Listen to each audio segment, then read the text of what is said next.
Can you still hear it? That sound, the sharp scratch of chalk on a blackboard? I can. It was the first sound I heard every morning during my freshman year, standing alone in an empty classroom, practicing speeches no one would hear. I wasn't born a speaker. In fact, I used to freeze at the thought of speaking in front of people. My voice cracked under pressure.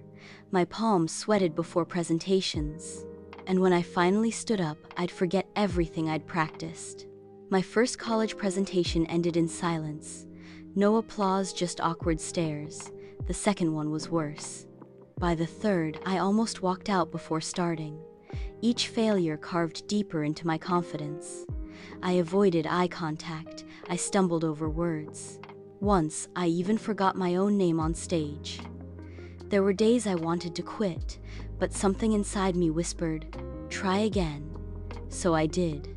I started small, recording myself in my room, speaking to the mirror. At first, it was painful. I sounded stiff, unnatural. But with each attempt, I noticed subtle changes.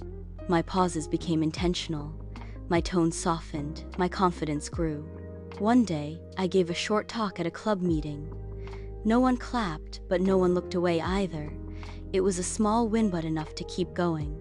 Soon, people began asking for my help. Friends practiced with me.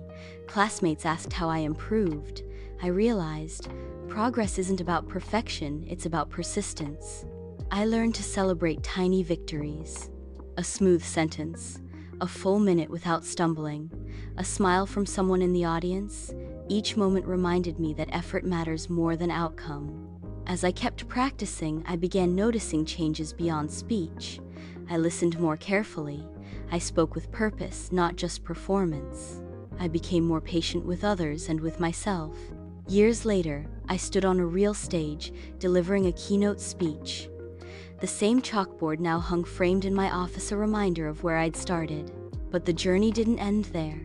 New challenges came: writing books, leading teams, mentoring others.